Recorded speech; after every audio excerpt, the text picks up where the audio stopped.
So I have this sample loaded up.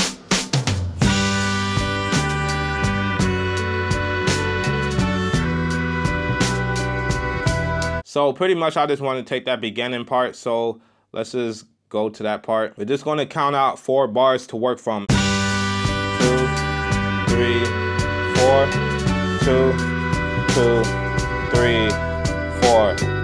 1, 2, 3, 4, 2, 2, 3, 4. So it's gonna be somewhere around here. Now, if you don't want to start it from the whole beginning, you could play it from the end by using pad 3.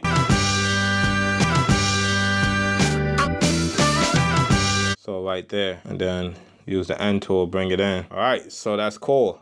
And then we can just discard it. I'm not gonna use the rest. Now, I'm gonna go to trim, which is our chop mode. I'm gonna chop it from the chord progression changes. And if you don't even know what chord progressions are or whatever, just chop it from the lower tones, which is the bass notes. So just listen to the bass.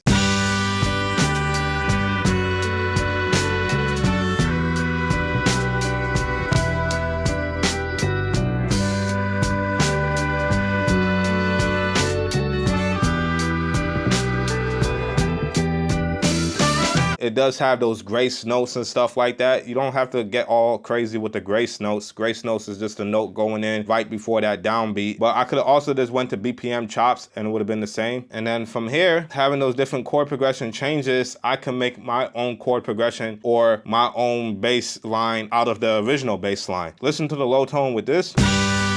And then this. It's like dun, dun, dun.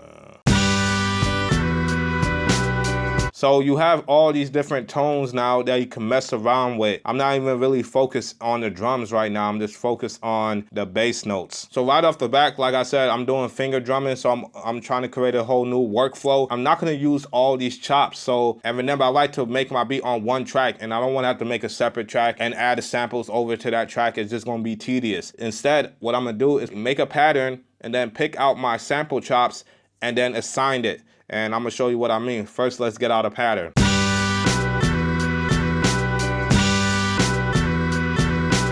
So I can mess around with that, and then you always wanna have something that's gonna end off the bars in a different way, so I can use some of these notes.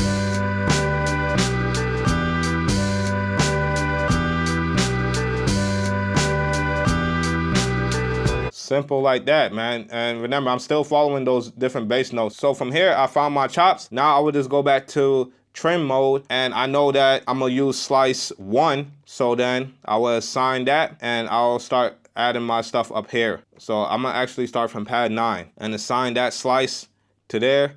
And I know I use slice pad 5. Now, some would say this is tedious or stuff. For me, this is not a crazy process. And for me, this is actually going to be more efficient because I'm finger drumming. So workflow should always be based on your end goal. And I know I'm using pad 6. Boom. Assign pad 6. Do it. I know I'm using 9, 10, 13, 14. And then now I have my chops. Go back to main. You see how it's overlapping though? That's an easy fix. All you have to do is go to track edit. And if your track edit is not on your sidebar, I highly recommend putting it on your sidebar, or just go to your menu screen, find the track edit, go back to track edit. Now you don't have to change this to mono, especially like I said, I'm finger drumming. So I don't want my whole track to be in mono because I don't want my drums just cutting off on each other at times, especially if the hi-hat is playing. I don't want that to cut off with the kick when I play the kick and the hi-hat at the same time. So keeping it on poly is a lot easier of a workflow. And to switch between your sample chops, just put them in mute groups. I'm gonna put them all in one mute group.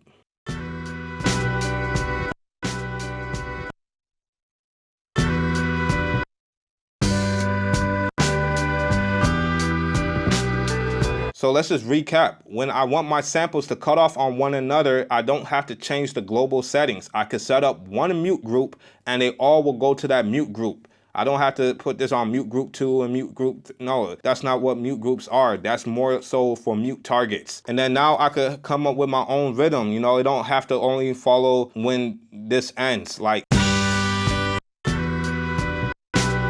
nah, I could come up with a faster rhythm like.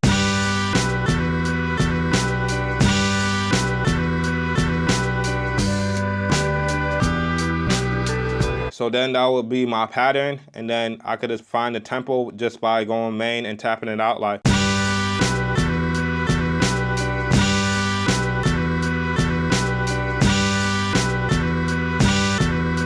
So you see I'm jumping around from like 160 and stuff because I'm hitting the 8 notes as well when I'm tapping it out.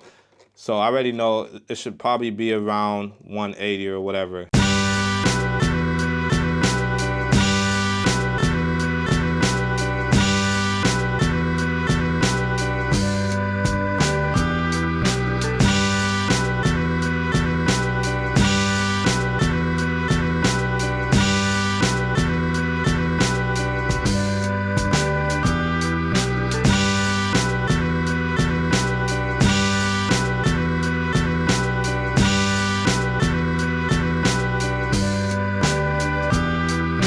And see how I got the tempo fast? Now you're probably being like, man, Jay, you're moving too fast, or how was you able to like get the tempo that quick? Look, I'm gonna tell you this, bro. You have to build skills on top of the skills you already have. What most producers like to do is just, get to a comfortable space where they can make a beat and that's it. But then they don't want to learn finger drumming. And I'm like, bro, do you understand that learning finger drumming is going to enhance your workflow? You're just going to be a lot faster putting together your drums, and people are going to love that. Especially, it's good for entertainment, it's good for content. Like, there's a lot of things that come out from building on more skills from where you at right now. Or is it still taking you like weeks and months and years to grasp one concept?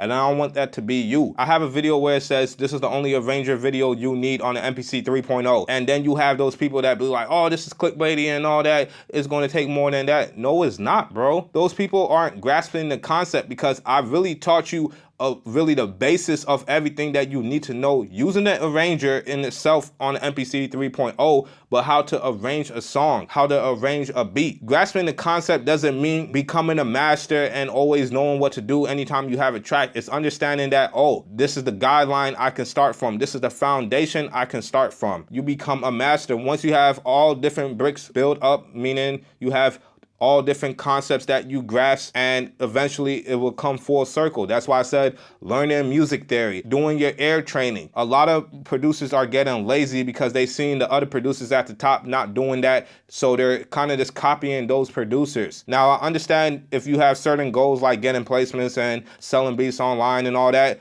yeah, you still want to be efficient and not learn things that is going to take away time from the business aspect. But you got to remember, as far as business, you still have to grow as a producer. And the only way you grow as a producer is not just making more beats, is by adding more skills to build your attribute. Kind of like an NBA 2K character, man. The more attributes you build up, those bars, the stamina and all that stuff, yeah, then that improves the character. Same in real life. This will improve you as a producer. So I hope you learned something from this video, and like and subscribe, share with your other producer friends that are getting into sampling and they want to know how it works on MPC 3.0.